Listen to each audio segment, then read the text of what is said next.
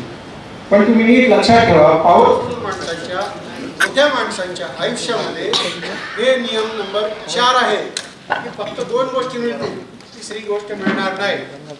Family life आणि पैसे मिळाले तर प्रसिद्धी मिळणार नाही.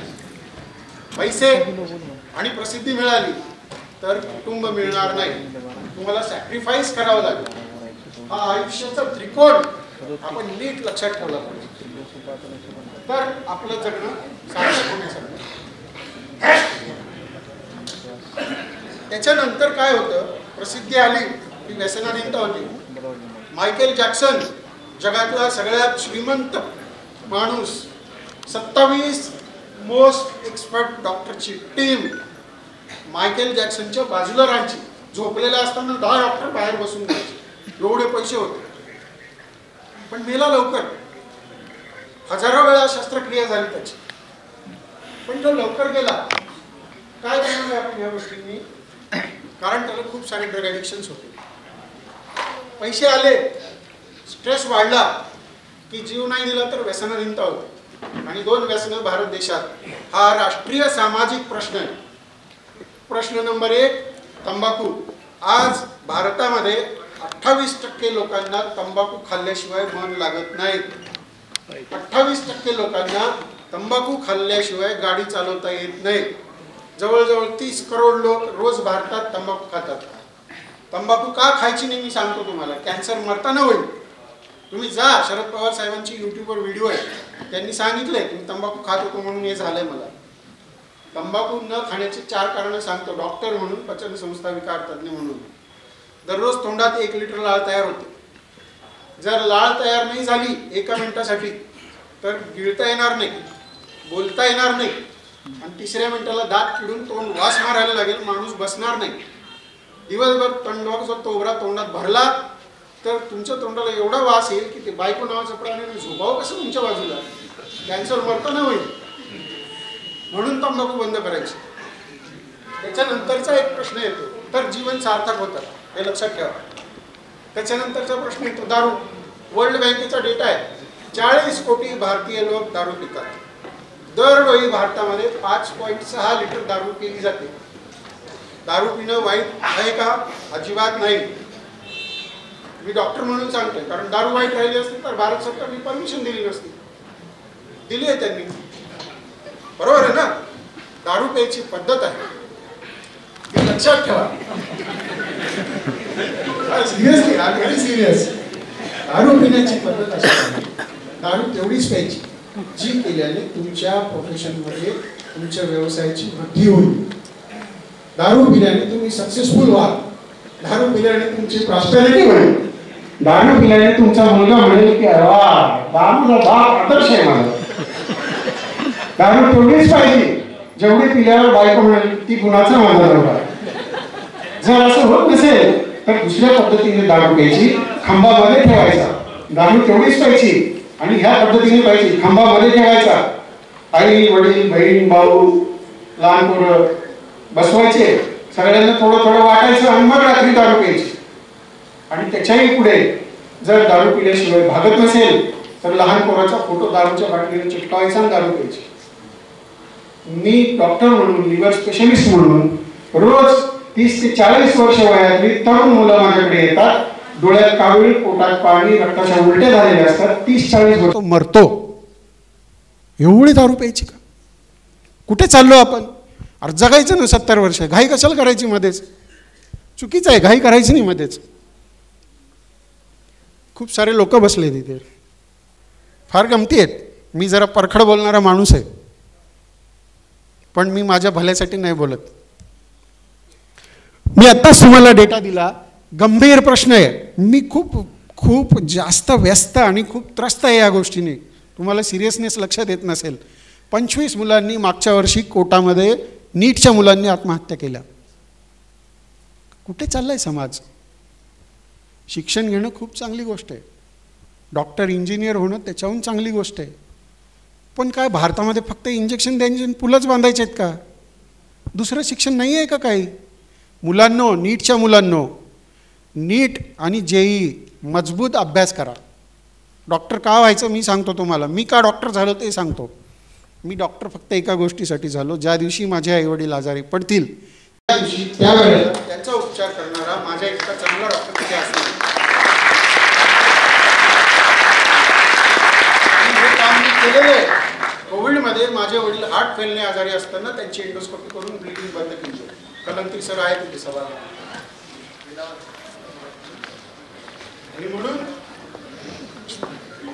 नियम नंबर 5 मुलांना लक्षात ठेवा, सगळ्यांनी लक्षात ठेवा की आपल्याला त्रास कशाचा होतो.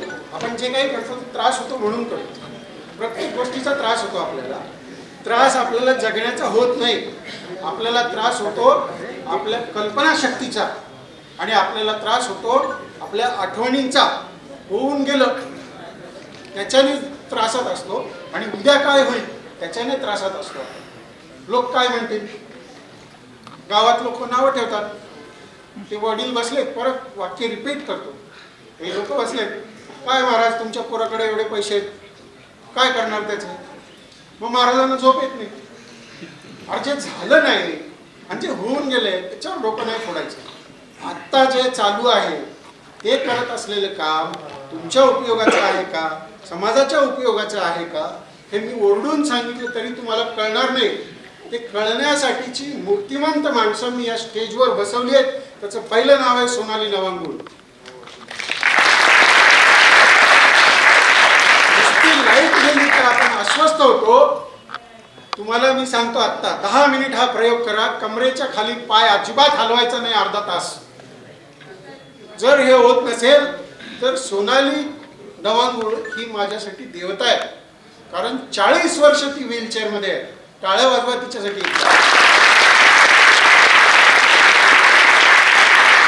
चौथीमध्ये असताना पाठीवर बैलगाडी पडली आणि कमरेपासून खालच्या भागाला संवेदना आणि शक्ती नाहीये. ती कोल्हापूरवरून आपल्याला भाषण द्यायला आली. एवढी गोष्ट माझं उर्वरित जीवन कितीही त्रासात असताना जगण्यासाठी मला पुरेसा आहे. आणि म्हणून मी आजकाल देवाच्या पाया पडणं सोडलंय. देव म्हणजे मूर्ती, माणसांच्या पाया पडतो. आणि हे लक्षात ठेवायचंय की उद्या काय होईल उद्या बघू. काल जे झालं ते आपल्या हातात नाहीये. आत्ता काय घडते त्याच्यावर तुमचं नियंत्रण असेल तर तुम्हाला भीती आणि त्रास करून घेण्याची गरज नाही. हा नियम नंबर 4. नियम नंबर 5 असा आहे की या सभागृहात उभं राहून मी जे चांगलं बोलतोय ते शांतपणे लोक ऐकून घेतील. पण मी जर शिव्या द्यायला लागलो तर लोक मला इथेच मारतील. पेरलं ते उगवतं. आयुष्यात लक्षात ठेवा, सोयाबीन पेरलं 4 महिने, आंब्याचं झाड लावलं 4 पिढ्या. काय लावायचंय आजच ठरवायचंय. सोयाबीन लावलं की 4 महिने तात्पुरते पैसे येतील, संपून जातील. तुम्ही आज जे कराल ते तुम्हाला परत परत येत राहणार आहे. आणि आपण आयुष्याचा नियम आहे हा, जे दिलं त्याचा गंध तुमच्या हाताला लागतो. दुसऱ्याला काय द्यायचं हे आज ठरवलं तर तुमच्या आयुष्यात आनंद येईल आणि हे जीवन सार्थक होईल. तुम्ही किती दिवस जगलात हे महत्वाचं नाही. मी गाणं लावलं होतं एंट्रीला या लोकांच्या, जीवन के दिन थोडे सही हम भी है बडे दिलवार. बडा दिलवाला माणूस होऊन जगण्यासाठी किती दिवस जगायचं हे महत्वाचं नाहीये. जे मिळालंय ते काय पद्धतीने जगायचं हे ठरवायचं. हा नियम नंबर 5. आणि म्हणून मुलांना लक्षात ठेवा की भारत देशामध्ये डॉक्टर कुणाला म्हणतात माहिती आहे का तुम्हाला. बेसिकली काय आहे, मी आज डॉक्टर या विषयावर थोडं जास्त स्ट्रेस याच्यासाठी देतोय, ज्यांचा सन्मान केला जाणार आहे ते स्वतः डॉक्टर आहेत. ते कुठल्या पद्धतीचे डॉक्टर आहेत ते मी दाखवतो. कुसुम सभागृहाला माझी हात जोडून विनंती आहे, त्या जनरेटरचे पैसे मी देतो तुम्हाला, ते प्लीज MSCBचा लाईट बंद करा आणि फुल जनरेटरवर लावा. भारत देशामध्ये मुलांनो डॉक्टर होण्यासाठी या डिग्री उपलब्ध आहेत. काय असतं माहिती आहे का तुम्हाला, आपण सहज शिव्या देतो डॉक्टरला बाहेर जाऊन, त्याला काहीच येत नाही. अरे त्याला जे येतं आहे ते शिकायला काय काय करावं लागलं माहिती आहे का तुम्हाला.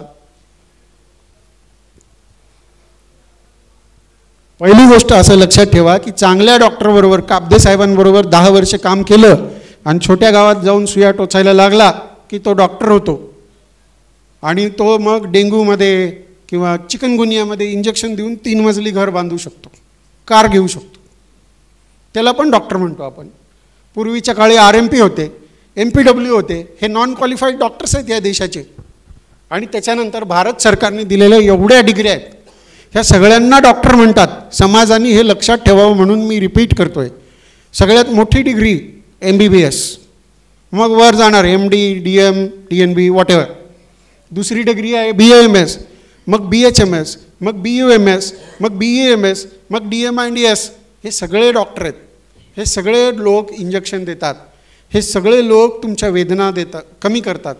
फरक फक्त एवढाच आहे, ज्ञानाचा फरक आहे. शिक्षण घेण्यासाठी लागणारा कालावधी खालून वर कमी जास्त जास्त जास्त होत गेला. कळलं ना तुम्हाला? आणि म्हणून आणि त्याच्यावर मी आता म्हणालो प्राध्यापक डॉक्टर विश्वाधार देशमुख, ते पण डॉक्टर आहेत. रस्ते बांधण्यामध्ये PhD केलं की ते पण डॉक्टर असतात. हे सगळे डॉक्टर आहेत, PhD डॉक्टर आहेत. प्रॉब्लेम असा आहे की आपल्या देशामध्ये हे 4 लोक डिग्र्या देतात डॉक्टरकीच्या. केंद्र सरकार, राज्य सरकार, स्वायत्त संस्था आणि विदेशी सरकार. युक्रेन, कझाकिस्तान, रशिया, तिकडे जायचं, त्या भाषेत शिकायचं, मग एक परीक्षा द्यायची, ती डिग्री घेणार आणि ते तुम्हाला इंजेक्शन द्यायला येणार. ही सामाजिक जबाबदारी आहे, हा राष्ट्रीय प्रश्न आहे. आणि म्हणून तुम्ही एक लक्षात घ्या की मी सुपर स्पेशालिस्ट डॉक्टर आहे. इथे खूप सुपर स्पेशालिस्ट डॉक्टर आहेत. एक सुपर स्पेशालिस्ट डॉक्टर होण्यासाठी 12वी नंतर 5.5 वर्ष MBBSचं शिक्षण घ्यावं लागतं. त्याच्यानंतर MD किंवा MS होण्यासाठी 3 वर्षाचं शिक्षण घ्यावं लागतं. आज सरकारचा नियम आहे 3 वर्ष केले की 1 वर्ष परत बॉन्ड करायचा आणि सुपर स्पेशालिस्ट व्हायला परत 3 वर्ष. म्हणजे तुम्हाला जवळजवळ 15 वर्षाचं शिक्षण घ्यायचं, मग बँकेचं कर्ज घ्यायचं, कंपन्यांकडनं उपकरणं घ्यायची, मग ते करताना डोकं लावायचं, ज्ञान, कौशल्य, बुद्धी, अनुभव आणि प्रार्थना. आणि म्हणून त्याच्या पलीकडे मग डिग्री आहे, डिप्लोमा आहे, ऑब्झर्वेशन आहे, अमुक आहे, तमुक आहे. तुम्ही जेवढा वेळ ते घातलं आहे त्याच्याने डॉक्टर होतो. आणि जरुरी नाही आहे मुलांनो की नीट आणि JEEच व्हायला पाहिजे.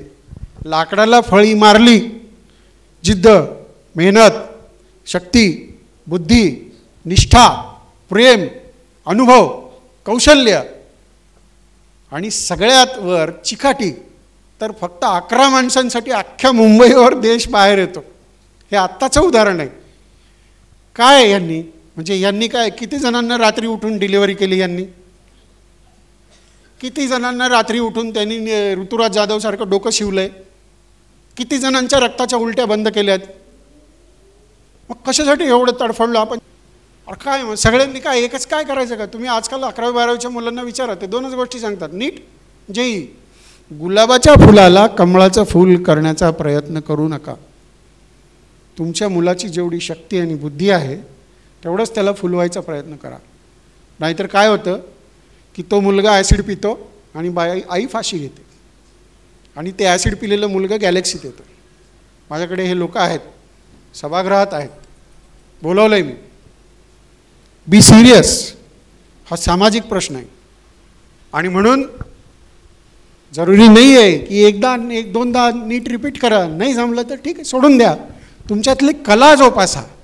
कारण नीट केलं तर डॉक्टर होता येतं, JEE केलं तर इंजिनियर होता येतं, पण ते काहीच नाही मिळालं तर तुम्हाला बरंच काही होता येतं. त्याची उदाहरणं आहेत. 12वी नापास झालेला भारतरत्न सचिन तेंडुलकर, 12वीच्या पुस्तकात धडा आहे त्याच्यावर. पायलटच्या रांगेमध्ये असताना 9 लोकांना सिलेक्ट केलं, कलाम साहेबांना रिजेक्ट केल्यावर त्यांनी रॉकेट बनवलं. ते काही कुठल्या कोचिंग क्लासला गेलेले नव्हते. कोचिंग क्लासचे शिक्षक खूप मेहनत करतात, निष्ठेनं आणि जिद्दीने करतात.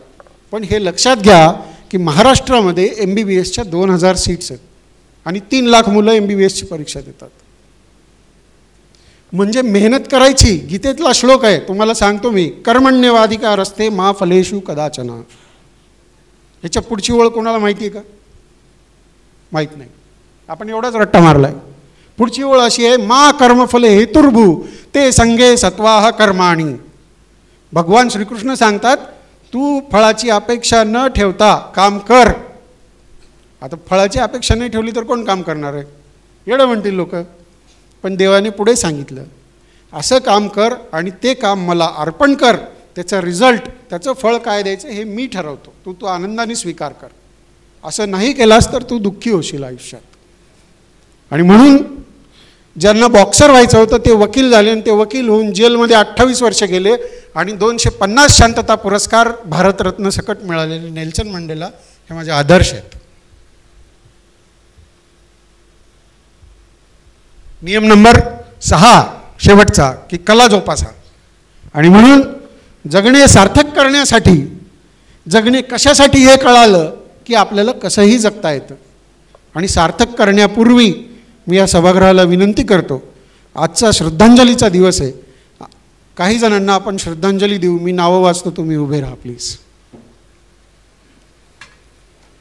किल्लारी, इरशाळवाडी, माळीन, तळीये, हाथरस यूपी दुर्घटना, हरदा फटाका फॅक्टरी दुर्घटना, डोंबिवली MIDC दुर्घटना, समृद्धी महामार्ग विदर्भ एक्सप्रेस आणि रोज होणारे अपघात, मोरबी पूल, Odisha railway, Kerala boat, hit and run cases, daily murders, chief of army staff.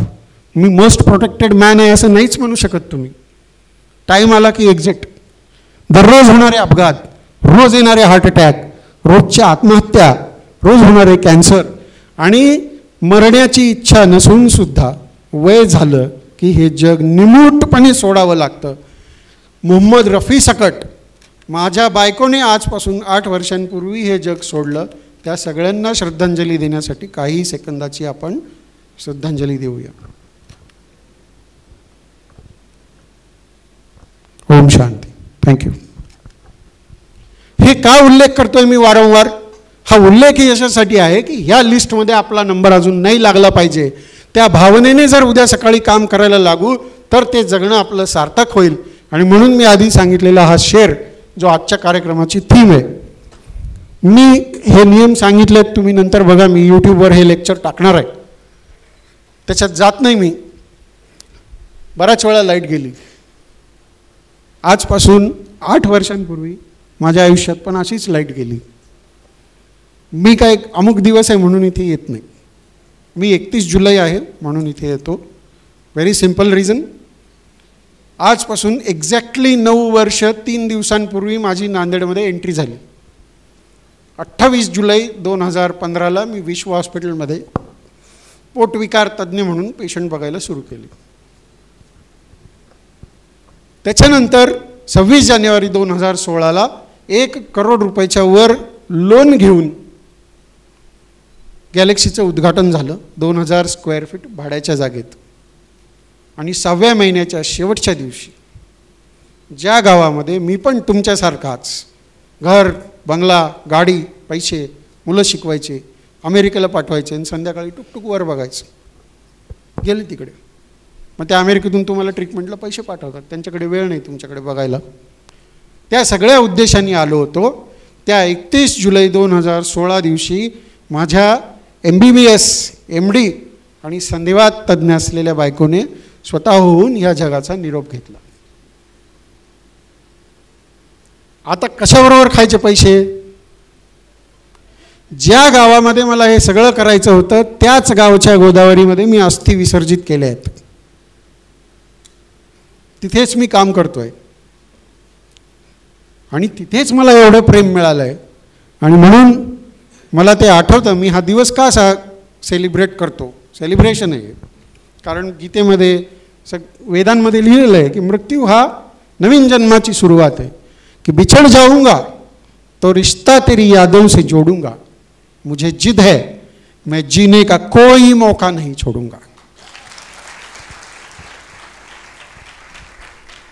31 जुलै 2016ला माझ्या आयुष्यात अंधार झाला. मला फोन आला, डायरेक्ट फोन आला की तुझ्या बायकोने सुसाईड केली आहे. मी गावात तळेगावला होतो. ह्या क्षणात माणसाला कोण आठवायला पाहिजे? कोणाची आठवण कराल तुम्ही? कोणाला सांगणार काय करायचं आहे आता? मी तळेगावला गाडी बाहेर काढली. ड्रायव्हर आणि मी दोघंच होतो कारमध्ये. मला एक श्लोक आठवतो त्या माणसाचं इंट्रोडक्शन द्यायला. भगवद्गीतेतला श्लोक आहे हा. सुखदुःख समय कृत्वा लाभा लाभो जया जयो ततो युद्धाय युज्यस्व दैवम पापं सास्यशी. आयुष्यात आलेल्या प्रत्येक सुख आणि दुःखाला, आनंद आदी वेदनेला समान मानून हे अर्जुना तू हे युद्ध कर, त्याचं पाप तुला लागणार नाही, त्याची काळजी मी घेईन. हा श्लोक ज्यांच्या रोमारोमात उतरलेला आहे, जे सलग 21 वर्ष उदगीरचे नगराध्यक्ष म्हणून राहिले, ते आदरणीय राजेश्वरजी निटुरे साहेब. मी वयाने 20 वर्षांनी लहान आहे त्यांच्यापेक्षा, पण ते मला लहान भावासारखं किंवा मित्रासारखं वागवतात. मी गाडी काढली आणि त्यांना फोन केला, म्हटलं असं असं झालं आहे. ते म्हणले तुम्ही कुठे आहे? म्हटलं तळेगावला आहे. घरी या म्हणे. त्यांचं घर म्हणजे दरबार असतो, तुम्ही कधी गेलात तर बघा. मग मी फाटलेला, आबाळ फाटलेला, जमीन फाटलेला माणूस रडतोय. माझ्याबरोबर 2 मित्र आहेत, डॉक्टर माधव चंबुले आणि रमण रेड्डी. आलेत का? नाही आलेत. ते गेलो, आम्ही त्यांच्याकडे उभं राहिलो. मी चक्रावून गेलो. माफ करा मी असं बोलतोय, पण या माणसांच्या शब्दांनी मी सरकलं माझं डोकं. मी पूर्ण त्या फाटलेल्या अवस्थेत. आणि ते काय सांगतात माहिती आहे तुम्हाला? ते म्हणतात ए विजू जा आणि जेवायचं ताट घेऊन ये. माणसाची बायको मेली आहे, आत्महत्या केली आहे, तो रडतोय आणि ते सांगतात जा जेवायचं ताट घेऊन ये. ते खरंच जेवायचं ताट आणायला गेला आणि मग माझ्या हातात पैशाचे बंडल दिले. मी काही घेऊ शकत नव्हतो, दुसऱ्यांनी घेतली. ड्रायव्हरला सांगितलं गाडी आण, डॉक्टरला घेऊन मुंबईला जा. माझ्यासमोर 2 लोकांना फोन केले की ह्याच्या मागे उभं राहा. आणि मला एक वाक्य सांगितलं, तुम्ही आयुष्यभर लक्षात ठेवा, कधी पण कामाला येईल तुमच्या. भयंकर वेदना होऊ दे, आवाळ फाटू दे, काही होऊ देत. ते म्हणले डॉक्टर पोटात गेल्याशिवाय डोक्यात जात नाही, 2 घास खाऊन घ्या. पोटात गेल्याशिवाय डोक्यात जात नाही हे वाक्य मला नीट समजलेलं आहे.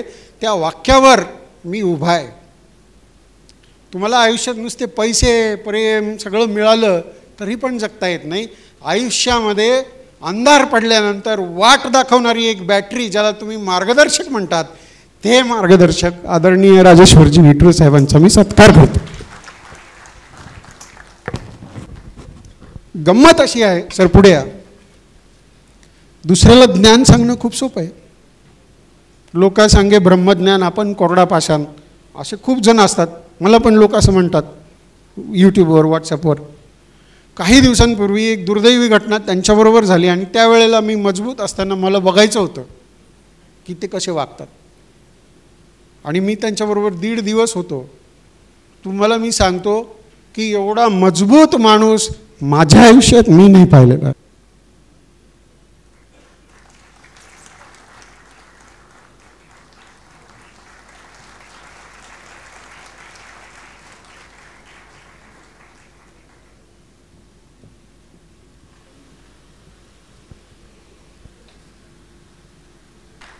करत असताना मी ही पुस्तकं वाचली आणि त्या पुस्तकांनी मला हे शिकवलं. ते शिकवलेलं असं की तुम साथ न दो मेरा, चलना मुझे आता है. एक प्यार का नगमा है, ह्या गाण्यातला हा स्टॅन्झा आहे. ओरिजिनल गाण्यामध्ये ह्याचं रेकॉर्डिंग नाही आहे, तुम्ही घरी जाऊन गाणं ऐका. तुम साथ न दो मेरा, चलना मुझे आता है, हर आग से वाकिफ हूँ, जलना मुझे आता है, तदबीर के हाथों से तकदीर बनानी है, जिंदगी और कुछ भी नहीं, तेरी मेरी कहानी. आणि म्हणून 1.5 वर्ष मी स्वतः आत्महत्या करण्याच्या विचारातून बाहेर निघाल्यानंतर याच सभागृहामध्ये 2019 साली मला सुचत नव्हतं काय करावं. मी IIBला रिक्वेस्ट केली. त्यांना सांगितलं की तुमच्या मुलांना मला बोलायचं आहे. आणि ह्या व्हिडिओत बघा, जवळजवळ 600 मुलांसोबत याच सभागृहात 31 जुलै 2019ला मी एकटा 2.5-3 तास बोलत होतो की डॉक्टर कशासाठी व्हायचं, त्या ओम सोबत फाईट करावं लागतं. आणि त्याच्यानंतर मग ते सगळे पुढील कार्यक्रम माझ्या आयुष्यात चालू राहिले. रोजचे पेपर वाचणे, कोरोनामधले पेपर वाचले. कोरोनामधला हा लोकसत्तेचा लेख आहे की कोरोनामध्ये घाबरून एवढ्या लोकांनी जीव दिले, आणि ते पेपर वाचल्यावर माझ्या डोक्याला परत मार बसला. आणि मग मी मनोज बोरगावकर आणि नयन बारातेंबरोबर चर्चा करून असं ठरवलं की आपल्याला चंद्र बघा म्हणून सांगितलं की चंद्र बघत नाही आपण त्याच्यातलं हरिण बघतो. एखादा धडधाकट माणूस प्रेरणा घेऊन समाजाच्या उपयोगाचं काम करत असेल तर आपण त्याला नावं ठेवतो, तुला पॉप्युलॅरिटीसाठी हे सगळं करायचं. पण हेच काम एखादा माणूस शारीरिक अपुरेपणा असेल आणि तो करत असेल तर आपल्याला फार कौतुक वाटतं. मानसिक विकृती आहे की दुसऱ्या माणसात अपुरेपणा असेल तर त्याच्यामध्ये जाऊन आपण शोधतो ते चांगलं काम करत असेल आणि मग त्याच्याने आपल्याला वाटतं वा वा किती छान आहे. सगळीच माणसं तेवढ्याच ताकदीची आहेत. मला स्वतःलाच त्या शब्दाची चीड आहे की अपंग आहे का दिव्यांग आहे, कशासाठी? It is okay. आयुष्यात सगळ्यांना सगळं मिळत नाही, आणि मुद्दा असा आहे की तुम्हाला सगळं मिळणार नाही. जे मिळालं आहे त्याचं तुम्ही काय करता, आणि ते काय करणाऱ्या माणसांना शोधायचं असं मी ठरवलं. आणि तेव्हा कोविडमध्ये काब्दे सर होते तेव्हा पण मी सोनालीला आयुष्यात पहिल्यांदा आज भेटतोय. पण हा सन्मान तिला आम्ही 2020मध्ये दिलेला आहे सभागृहामध्ये गॅलेक्सीच्या. कारण मला असं वाटलं की अशा लोकांना समाजापुढे आणायला पाहिजे की ज्यांच्याकडे बघावं तर असं वाटावं अरे यार हा माणूस मेला कसं काय नाही अजून, हा क्वार्टर मारायला कसं काय गेला नाही अजून, हा तंबाखू खायला गेला नाही कसं काय अजून. पण त्यांचं काम बघितलं तर असं वाटावं की असे 1000 जन्म मला मिळाले पाहिजेत तर मी ह्या मातृभूमीचं आणि त्या मातेचं ऋण फेडू शकेल, म्हणून मी हा कार्यक्रम. आणि म्हणून 2020मध्ये गॅलेक्सीच्या सभागृहामध्ये सोनाली नवांगुळ त्या लेखिका आहेत, त्या पत्रकार आहेत, त्या साहित्य अकादमीचा पुरस्कार प्राप्त आहेत, त्या बरंच काही आहेत. याच्यासाठी पुरस्कार नाहीच. पुरस्कार कशासाठी आहे? 10 मिनिट कमरेच्या खालचा पाय हलवायचा नाही. सोनाली नवांगुळ 40 वर्ष व्हीलचेअरमध्ये आहे आणि ती तुमच्या माझ्यापेक्षा हजारो पट आनंदी आयुष्य जगते. त्याच्यासाठी हा सन्मान आहे. या सन्मानाला क्रायटेरिया नाही आहे की ते अपंगच असले पाहिजेत. अपंग लोक मी आहे, अपंग लोक समोर आहेत ज्यांना दुसऱ्या कुणाच्या तरी आधाराची गरज लागते. तू मला चांगलं म्हण, तुम्ही माझं कौतुक केलं तर मला ऊर्जा मिळेल. ऊर्जा मिळायला पाहिजे, पण कौतुक नाही केलं तरी पण तुम्हाला तितक्याच ताकदीने जगता आलं पाहिजे. दारू न पिता झोपता आलं पाहिजे, व्यसनाधीन न होता झोपता आलं पाहिजे, दुसऱ्याला शिव्या न देता झोपता आलं पाहिजे. माझ्यात काहीतरी कमी आहे, माझं कसं होईल ह्या विचारांना बाजूला काढून झोपता आलं पाहिजे. ते जेव्हा आपल्याला करता येतं तेव्हा आपण सक्षम होतो. ते जर करता येत नसेल तर आपण अपंग आहोत. कारण परमेश्वराने सगळ्या प्राण्यांना चराचराला सक्षम करून पाठवलेला आहे. बुद्धीचा वापर करून आपण अपंग केलं स्वतःला. आणि मग सोनालीला हा सन्मान तेव्हा ऑडिटोरियममधून काही डॉक्टर्स मित्र त्यांना बोलवून आम्ही दिला. ते 2020चं पहिलं वर्ष होतं. हा आजचा दिवस संपला की उद्या सकाळपासून माझं काम सुरू होतं. मी परत स्क्रीन करायला लागतो की कोण मला भेटेल, मला प्रेरणा देणारा. ह्या कार्यक्रमाचा उद्देश आणि सफलता सांगतो मी तुम्हाला. मागच्या वर्षी कार्यक्रम संपला, दुसऱ्या दिवशी ओपीडीत एक 22 वर्षाचा तरुण मुलगा सकाळी आला. त्याला मी 8 वाजता बघितलं रात्री आणि म्हटलं मला मी नाही भेटू शकत तुला, आता उद्या येत. तर ती मीरा उभी आहे, ती म्हणली नाही सर ते खूप वेळचे सकाळपासून उभे आहेत.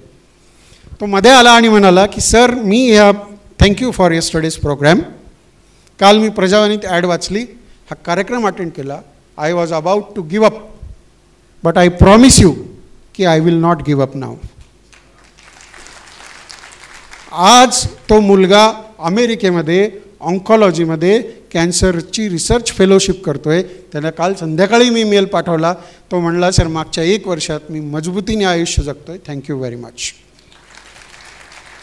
ह्या कार्यक्रमाचा एकमेव उद्देश हा आहे की ह्या सभागृहात बसलेल्या एका माणसाने व्यसन सोडावं, एका माणसाने आत्महत्येचा विचार दूर करावा, एका माणसाने डिप्रेशनची औषधं फेकून द्यावीत आणि प्रत्येक माणसाने आयुष्याचा उत्सव करत जगावा, म्हणून हा कार्यक्रम आहे. कॅन यू जस्ट इमॅजिन की आपण किती विकृत लोक आहोत. लग्न होतं, मुलीला विषबाधा केली जाते, मुलगी 2 महिने कोमात जाते, 2 वर्ष बेडवर राहते, पाय जातो, त्याच्यानंतर ती दारोदारी साड्या विकते, BAचं शिक्षण घेते, नांदेडच्या पोलीस परेड ग्राउंडवर गोळाफेकीची प्रॅक्टिस करते, आणि आज 11 कोटी महाराष्ट्रीयन लोकांचं प्रतिनिधित्व करणारी एकमेव महिला पॅरालिम्पिक जी दुसऱ्यांदा ऑलिम्पिक गेम्समध्ये जाणार आहे, त्या भाग्यश्री जाधवसाठी ह्या सभागृहाने उभं राहून स्टँडिंग ओवेशन दिलं पाहिजे, तिला आशीर्वाद दिला पाहिजेत, जोरात टाळ्या वाजवल्या पाहिजेत. आपल्याला भारताचा तिरंगा पाठीवर घेता येणार नाही.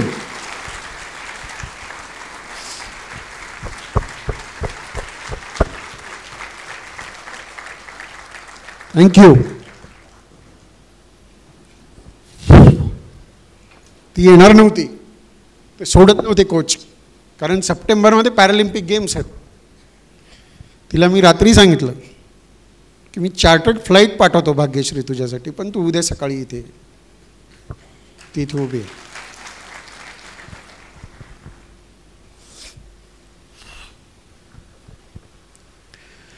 हा सन्मान भाग्यश्रीला दिला तेव्हा पण ती सभागृहामध्ये नव्हती, बँगलोरला प्रॅक्टिसमध्ये होती. हा सन्मान दुसऱ्या वर्षीचा इटनकर साहेब कलेक्टर असताना 1.5 तास, काब्दे सर तिथे असताना 1.5 तास भाषण देऊन भाग्यश्रीला दिला. त्याच्यानंतर 2 वर्षांनी महाराष्ट्र सरकारला जाग आली आणि तिला शिवखेलरत्न पुरस्कार दिला. काही दिवसांमध्ये भाग्यश्री क्लास 1 ऑफिसर म्हणून आपल्याकडे सेवा करायला गेली.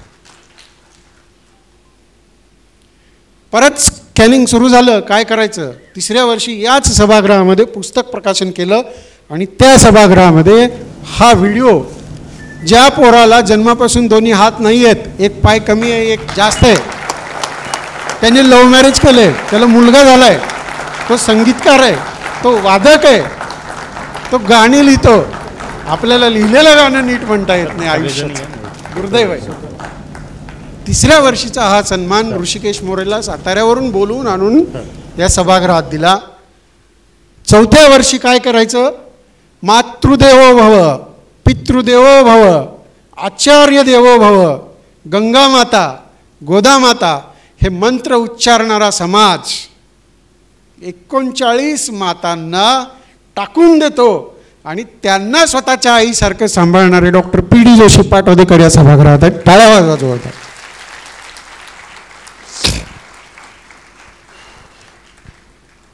कशाची मातृदेवो भव. आयांना वृद्धाश्रम. या देशात 15% 12 ते 15% लोक निपुत्रिक आहेत. आपल्याला ते हवं असतं ना, एवढे पैसे कमवलास, लेकरू नाही, काय करायचं, आम्हाला दुःख आहे, आम्ही असंच मरावं का. आईवडिलांचं दुःख आहे माझ्या. 12 ते 15% भारतीय लोकांना मुलं नाही आहेत. आणि त्या सगळ्या मातांना इथे बसलेत बघा मागे तुमच्या, बघा वळून साईडला, राईट साईडला, त्यांना या सभागृहामध्ये आणून हा सन्मान दिला गेला. त्यांना तो त्यांच्याबद्दल कृतज्ञता व्यक्त केली गेली.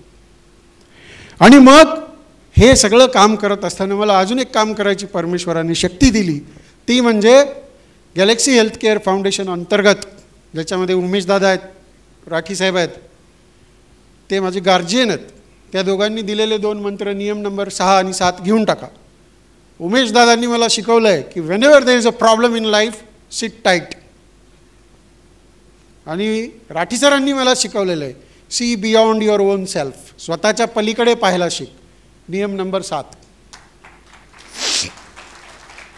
आणि म्हणून स्वतःच्या पलीकडे पाहताना भारत देशातली 3री आणि महाराष्ट्राच्या ग्रामीण भागातली पहिलं फिरतं एंडोस्कोपी रुग्णालय मागच्या 2.5 वर्षांपासून नांदेडमध्ये काम करतं आहे.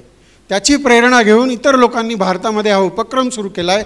या उपक्रमाअंतर्गत आत्तापर्यंत आम्ही 6 जिल्ह्यांमध्ये 39 गावांमध्ये 20,000 किलोमीटर फिरून 700 लोकांची एंडोस्कोपी केली आहे. आणि त्या उपक्रमाअंतर्गत मागच्या वर्षीच्या सप्टेंबर महिन्यात जेव्हा मी सेनगावला गेलो होतो, तेव्हा मी एका डॉक्टरच्या, मी त्यांना थोडंफार ओळखायचो, थोडंफार, त्यांच्या केबिनमध्ये गेलो आणि मला ती सवय लागली. प्रत्येक गावामध्ये जाताना तिथलं ते एंट्री वगैरे मी घेत असतो, शूट करत असतो की कुठल्या पद्धतीचं गाव आहे, काय समाज आहे. हे करताना मी एका डॉक्टरच्या केबिनमध्ये गेलो.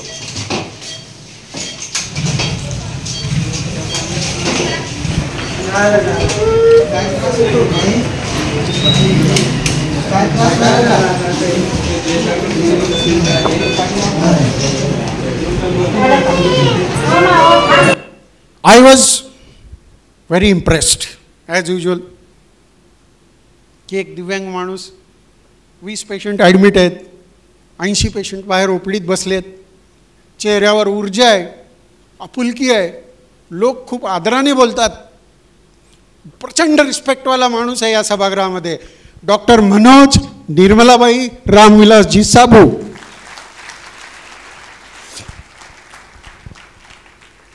गंमत अशी आहे की टाळता येण्यासारखा लसीकरण उपलब्ध असलेला पोलिओ नावाचा आजार वयाच्या 2 वर्ष 6व्या महिन्यामध्ये मनोज साबूला अटॅक करतो आणि त्याचे पाय पोलिओने ग्रस्त होतात.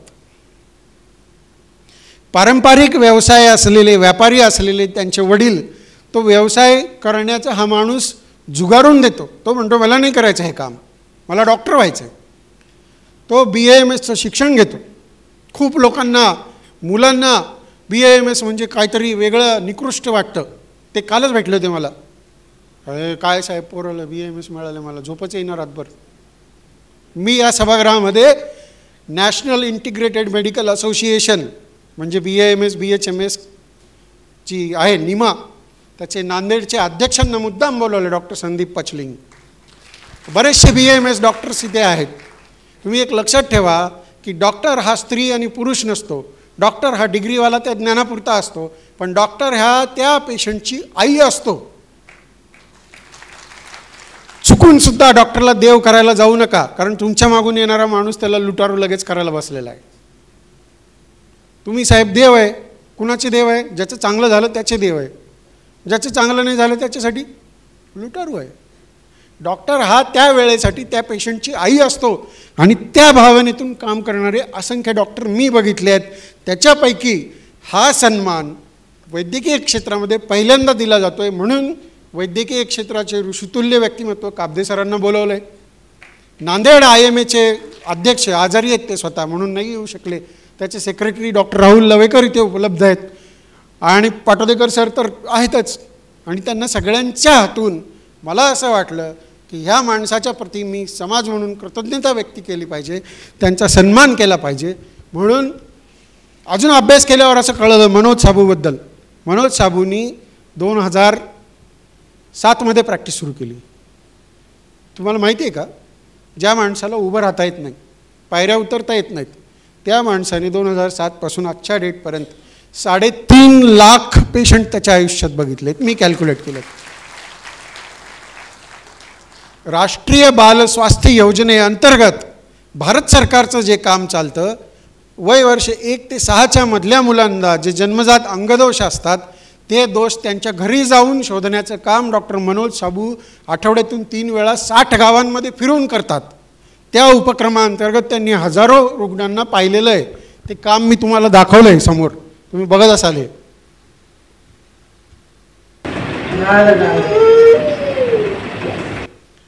आणि म्हणून स्वर्गीय डॉक्टर प्रज्ञा नितीन जोशी स्मृती कृतज्ञता सन्मानाच्या 5व्या वर्षाचा हा गौरव, हा सन्मान, हा पुरस्कार नाही आहे. एका अशा वैद्यकीय क्षेत्रातल्या रुग्णसेवकाला दिला जातो आहे की ज्याच्या आयुष्यात त्याला माहीत आहे काही कारणामुळे तो बाप होऊ शकणार नाही, पण त्याच्या चेहऱ्यावर त्याची लकेर आणि फिकीर कधीच तुम्हाला दिसणार नाही. तो जाऊन गावागावातल्या वय वर्ष 1 ते 6 मुलांना त्यांचा बाप होऊन काम करतो आहे. तिथल्या असंख्य लोकांना ही सेवा देण्याचं काम करतो आहे. त्यांचा सन्मान करण्याची मी या व्यासपीठावर असलेल्या सर्व मान्यवरांना विनंती करतो की या वर्षीचा हा सन्मान डॉक्टर मनोज निर्मलाबाई रामविलासजी साबू, त्यांचे वडील ह्या जगात नाही आहेत, आई आहेत. मी अत्यंत आदरपूर्वक त्यांच्या आईला आणि हे सगळं असून ज्या माणसाला स्वीकार केला आणि त्याची खंबीर साथ देते वीणा साबूंना या मंचावर आमंत्रित करतो. त्यांच्या मानपत्राचं आधी वाचन होईल. प्राध्यापक डॉक्टर विश्वाधार देशमुख सर मानपत्राचं वाचन करतील. त्याच्यानंतर सन्मान होईल. सन्मानाला साबू सर उत्तर देतील आणि मग सोनालीची मुलाखत सुरू होईल. कारण मी जितक्या तडफडीने बोललो आहे त्याच्यापेक्षा 1000 पट जास्त तुम्हाला ऐकायचं आहे. पाहिजे तर चहा पिऊन या परत.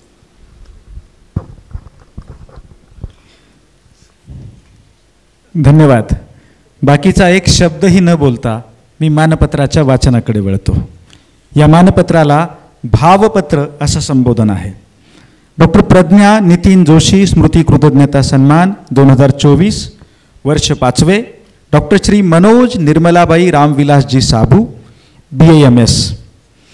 सब मांगे पूरी हो जाएंगी तो तमन्ना किसकी करोगे, अधूरी ख्वाहिशें से ही जीने की वजह देती है. या शायरीला वयाच्या 3ऱ्या वर्षांपासून आजपर्यंत सर्वार्थांनी मूर्तरूप देणारे रणवीर आपल्या परिसरातील अगणित लोकांना प्रत्येक क्षण स्फूर्ती देत जीवन गौरव बनलेले आपण सन्माननीय डॉक्टर श्री मनोज निर्मलाबाई रामविलासजी साबू, मुक्काम पोस्ट सेनगाव, तालुका सेनगाव, जिल्हा हिंगोली. प्रेरणादायी व्यक्तिमत्वासाठी दिला जाणारा या वर्षीचा स्वर्गीय डॉक्टर प्रज्ञा नितीन जोशी स्मृती कृतज्ञता सन्मान स्वीकारून आमच्या भावनांचा अत्युच्च आदर आणि सन्मान केलात त्याबद्दल आम्ही केवळ आपले ऋणच व्यक्त करू शकतो. आपण हा सन्मान स्वीकारून आम्हास ज्ञात असलेल्या सर्वच माणसांच्या वैयक्तिक आयुष्यातील दुःख, वेदना, निराशा, न्यूनगंड आणि भीती इत्यादी नकारात्मक भावनांना समूळ नष्ट करून त्यांची जागा धैर्य, संयम, साहस, सहनशीलता, प्रचंड आशावाद आणि जिद्द या भावनांनी भरून काढली आहे. वैयक्तिक आयुष्यात आलेल्या दुःखाच्या वेळी हातपाय गाळून गर्भगळीत होऊन 33 कोटी देवांना आळविण्याची सवय असलेल्या भारतीय तमाम जनतेला अजून एक देवता म्हणजेच प्रेरणा देवता कशी असते याची संकल्पना आपल्याकडे पाहून निर्माण झाली आहे. सन 1984 पासून म्हणजे आपल्या जन्मानंतर अवघ्या 2 वर्ष 6 महिन्याच्या वयात आपले दोन्ही पाय पोलिओ या टाळता येण्यासारख्या प्रतिबंधात्मक पण दुर्धर आजाराने ग्रस्त झाले. वाढत्या वयासोबत आपल्याला आपल्या मर्यादांची जाणीव आजूबाजूला असलेल्या नॉर्मल माणसांच्या अस्तित्वामुळे झाली. आयुष्याच्या मर्यादा आता आपण अनंतापर्यंत वाढविल्या आहेत. या भयंकर मोठा शारीरिक अपुरेपणा असून देखील आपल्याला निराशा, भीती, न्यूनगंड अशा भावनांचा कधी सामना करावा लागला नाही. ही आपल्या मनोधैर्याची मजबूती आपली जडणघडण दर्शविते. आपण आपल्या पायांची शक्ती मेंदूत स्थानांतरित केली आहे. जीवन जगण्यासाठी क्षणोक्षणी लागणारी पायांची कामे आपण हातांनीच करू लागलात. आपल्या जन्मदात्री सौ निर्मलाबाई व व्यवसायाने व्यापारी असलेले आपले वडील स्वर्गीय श्री रामविलासजी साबू या दोघांनी आपल्यात शिक्षण आणि जगण्याच्या ऊर्जेचे बीज पेरले. आपण आपल्या शारीरिक दुर्बलतेवर महाप्रचंड मनशक्तीने लिरया मात केली आहे. आपण पारंपरिक व्यवसाय करण्याचे झुगारून BAMS ही आयुर्वेदातील वैद्यकीय सेवा करण्याची पदवी तेव्हाच्या औरंगाबाद म्हणजे आजच्या छत्रपती संभाजीनगर येथील छत्रपती शाहू महाराज वैद्यकीय महाविद्यालयातून 2005 साली प्राप्त केली.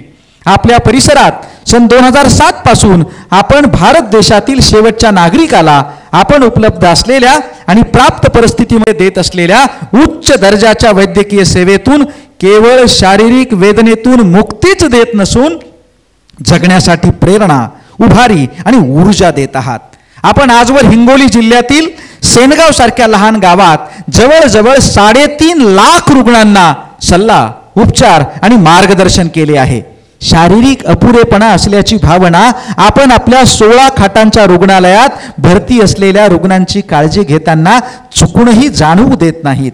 आपले कर्तव्य एवढ्यावरच थांबले नसून आपण राष्ट्रीय बाल स्वास्थ्य योजनेअंतर्गत वय वर्ष 1 ते 6 या गटातील मुलांची आरोग्य तपासणी करून त्यांना पुढील उपचारासाठी योग्य ठिकाणी पाठविण्याचे पवित्र कार्य आजूबाजूच्या 60 गावांमध्ये नियमितपणे जाऊन करीत आहात. हे काम करीत असताना आपल्या स्वतःला विवाहानंतर 11 वर्ष होऊनही मूल झाले नाही याची खंत किंवा त्याची जाणीवही आपण इतरांना होऊ देत नाही. ही आपल्यात असणाऱ्या उत्तुंग माणसाची पावतीच आहे.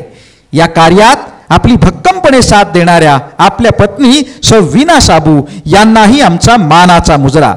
मानवी जीवन हे फक्त स्वतःचा विचार करून सतत दुःखात जगण्यासाठी नाही, तर आपल्या आयुष्यात आलेल्या महाभयंकर दुःखांना आणि वेदनांना यत्किंचितही न घाबरता त्यांच्या माथ्यावर घट्ट पाय रोवून हिमालयासारखे उभे राहण्याचे धाडस फक्त मानवी बुद्धीच करू शकते, हे आपल्या अवघ्या 4 दशकांच्या आयुष्याने दाखवून दिले आहे. आपल्या आयुष्यात आलेल्या प्रत्येक क्षणाने उत्स्फूर्त प्रेरणा आणि जीवन जगण्याची ऊर्जा उत्सर्जित होताना पाहून आम्हासारख्या हात पाय आणि डोके शाबूत असताना देखील मनाने अपंगत्व स्वीकारणाऱ्या आणि परिस्थितीला शरण जाऊन हे अमूल्य मानवी जीवन सहज फेकून देणाऱ्या, व्यसनाधीन होणाऱ्या आणि इतरांना दोष देत संपूर्ण आयुष्य जगणाऱ्या हजारो करोडो माणसांच्या जीवनात आपण एक दीपस्तंभ होऊन हा सन्मान स्वीकारल्याबद्दल आम्ही पुनश्च आणि सदैव आपले सदैव ऋणी आहोत. मी काब्दे साहेबांना अशी विनंती करेन आणि सर्व मान्यवरांना अशी विनंती करेन, डॉक्टर श्री मनोज निर्मलाबाई रामविलासजी साबू यांना 2024चा डॉक्टर स्वर्गीय डॉक्टर प्रज्ञा नितीन जोशी, डॉक्टर राठी सरांना अशी विनंती आहे की आपण ही मंचावरती यायचं. डॉक्टर सुशील राठी. शतदा प्रेम करावे, शतदा प्रेम करावे, या जन्मावर या जगण्यावर शतदा प्रेम करावे. मी डॉक्टर संतोष साबू यांना विनंती करतो आपण ही मंचावरती यायचे. डॉक्टर संतोष साबू सावलीसारखे आपल्या भावाच्या पाठीशी राहून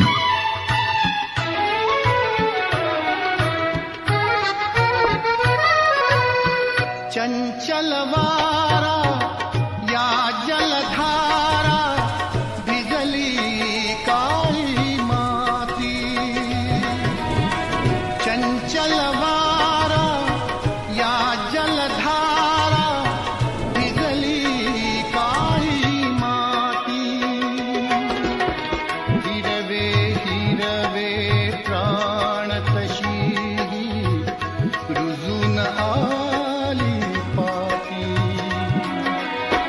फुलेला जरी बघून कुणाचे, फुलेला जरी बघून कुणाचे, हळवे ओठ स्मरावे, या जन्मावर या मानपत्रानंतर मी विनंती करेन डॉक्टर नितीन जोशी यांना. सन्मानाची राशी 51,000 रुपयाचा हा जो धनादेश आहे 51,000 रुपयाचा तो त्यांच्या हस्ते प्रदान केला जाईल.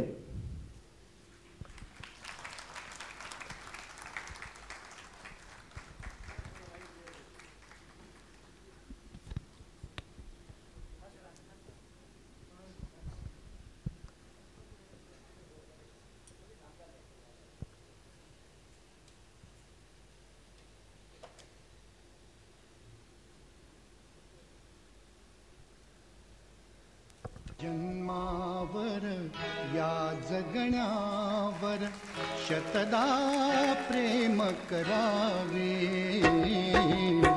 या जन्मावर या जगण्यावर शतदा प्रेम करावे, शतदा मान्यवरांचे आभार.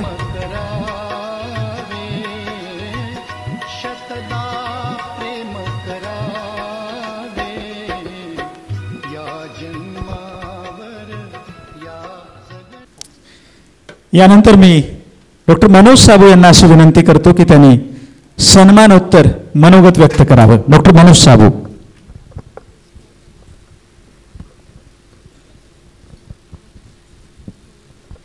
आजच्या प्रमुख अतिथी सोनालीजी, आदरणीय डॉक्टर काब्दे सर, मंचावर उपस्थित सर्व मान्यवर व माझे मित्र परिवारजन, मागे 1 महिन्याआधी डॉक्टर जोशी सरांचा मला फोन आला. आणि त्यांनी मला स्वर्गीय डॉक्टर प्रज्ञा नितीन जोशी स्मृती कृतज्ञता सन्मान देण्याचा व तो मी स्वीकारावा हा मानस सांगितला. तेव्हा थोडा वेळ मी फोनवर बोलताना विचार केला व मी सरांना सांगितले की सर, मला वाटते या पुरस्कारासाठी मी तेवढा योग्य व्यक्ती नाही. परंतु सरांनी समजावले तो विचार आम्ही व समाजाने करायचा असतो. सर म्हणतात तर ठीक आहे. म्हणून मी विचार करू लागलो की हा पुरस्कार का दिला आहे, या पुरस्कारामागील काय उद्देशपूर्ती आहे याचा विचार करत असताना एक दिव्यांग म्हणून जगताना अनेक वेळा शारीरिक व मानसिक दुःखे येतात. सर्व जगाकडे व त्याच्या आनंदाच्या साधनाकडे बघून दिव्यांग व्यक्तीच्या मनात कधी न्यूनगंड निर्माण होतात, त्यातून नैराश्य निर्माण होण्याची भीती सतत असते. तरीसुद्धा दैवाने काय हिरावले आहे त्यापेक्षा जे आपल्याकडे आहे त्याचा उपयोग करून स्वतःसाठी व समाजासाठी जे चांगले करण्याचा प्रयत्न करणाऱ्या व्यक्तिमत्वाला किंवा संस्थेला हा सन्मान दिला जातो. तरी दिव्यांग असूनही असे अनेक व्यक्तिमत्व आहेत जे माझ्यापेक्षाही उल्लेखनीय कार्य करीत आहेत. त्यांच्यापैकी एक त्यांचा प्रतिनिधी म्हणून मी हा सन्मान स्वीकार करीत आहे. एका दिव्यांगाचा मनाचा अंतरंग तुम्हाला उघडून सांगतो की तुम्हाला अगदी सहज वाटणाऱ्या गोष्टीसुद्धा आमच्यासाठी खूप कठीण असतात. उदाहरणार्थ, प्रत्येक जागी असणाऱ्या पायऱ्या ह्या 6 इंचाच्या जागी जर 10-12 इंच असतील तर त्या चढणेसुद्धा आमच्यासाठी एक कठीण परीक्षाच असते. अशा अनेक छोट्या गोष्टी ज्या तुमच्या विचारात येणेसुद्धा कठीण आहेत. एका दिव्यांगासाठी सर्वसामान्य गोष्टी जर इतक्या कठीण असतील तर आनंदाची व मनोरंजनाची बरीच साधने त्यांच्यापासून बरीच दूर असतात. तरीसुद्धा नैराश्य जवळ न येऊ देता मिळालेल्या जीवनाचा विधायक उपयोग करणाऱ्या वृत्तीला, व्यक्तिमत्वाला तुम्ही जो दिलेला सन्मान आहे त्याबद्दल आयोजकाचे कौतुक व्यक्त करतो, आनंद व्यक्त करतो. सर, आपण जो सन्मान दिला आहे त्यापासून बरीच ऊर्जा आज मला मिळाली आहे आणि त्या ऊर्जेचा उपयोग मी पुढील आयुष्यासाठी जरूर करीन. या जीवनप्रवासात मला माझ्या परिवाराने, मित्रांनी जी साथ दिली त्याबद्दल ऋण व्यक्त करतो व माझे मनोगत संपवितो.